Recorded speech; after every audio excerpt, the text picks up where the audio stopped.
Hi සුබ දවසක් ඔයාලා හැමෝටම. ඔන්න අද මම ඔයාලට අරගෙන ආවේ ඉන්දියන් ක්‍රමයට හරිම ලේසියෙන් රසම රස පාස්තා එකක් හදාගන්න විදිහ. ඉතින් ඔයාට හරිම පහසුවෙන් මේක හදාගන්න පුළුවන්. එහෙනම් අපි බලමු මේ රෙසිපි එක සඳහා අපිට අවශ්‍ය කරන දේවල්. මුලින්ම මම මේ විදිහට පාස්තා ග්‍රෑම් 100ක් අරගෙන තියෙනවා. පොඩියට කපාගත්ත තක්කාලි ගෙඩි 2ක්, පොඩියට කපාගත්ත බීඩුණු ගෙඩි 1/2, ඒ වගේම පොඩියට කපාගත්ත ඉඟුරු කෑල්ල, සුදුලුණු ගෙඩි 2ක්, අමු මිරිස් කරල් 2ක්, පොඩියට කපාගත්ත කැරට් අලයක්, පොඩියට කපාගත්ත බෙල් පෙපර් ගෙඩි භාගයක්. හරි, මුලින්ම මම පාස්තා එක තඹ ගන්නවා. භාජනයක් ලිපේ තියලා වතුර එකතු කරගෙන වතුර ටික මේ වගේ රත් වේගෙන එනකොටම ලුණු මේස හැන්ද, පොල් තෙල් මේස හැඳි භාගයක් එකතු කරගෙන පාස්තා ටිකත් භාජනයට එකතු කරගන්නවා. පාස්තා ටික තැම්බෙන්න විනාඩි 10ක් විතර මේක මං වහලා තියෙනවා. ඔන්න පාස්තා ටික තැම්බිලා ඉවරයි. ඊළඟට මම පෑන් එකක් ලිපේ තියලා මේ විදිහට පොල් තෙල් මේස හැඳි දෙකක් වගේ එකතු කරගන්නවා.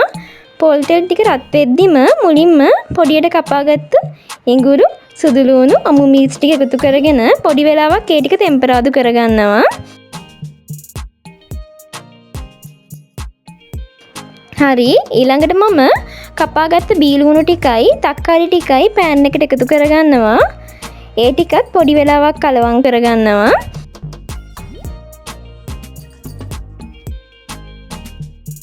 කපාගත්ත කැරට් ටිකයි බෙල් පෙපර් ටිකත් මම දැන් එකතු කරගන්නවා. ඒකත් විනාඩි 3-4ක් මේ විදිහට හොඳට ටෙම්පරාදු කරගන්න.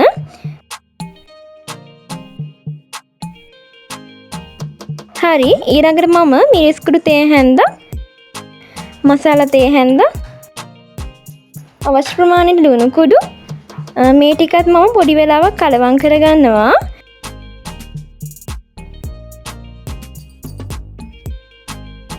ඊළඟට මම තක්කාලි සෝස් ටිකක් එකතු කරගන්නවා.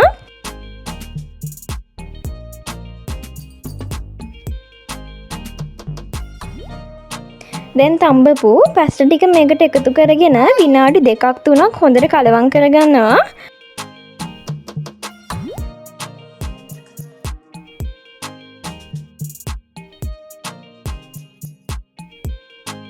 අන්තිමට මම මේ පාස්තා එක තව ටිකක් රස කරගන්න ගම්මිරිස් තේ හැඳි භාගයක් සහ කොත්තමල්ලි කුඩු ටිකක් එකතු කරගන්නවා.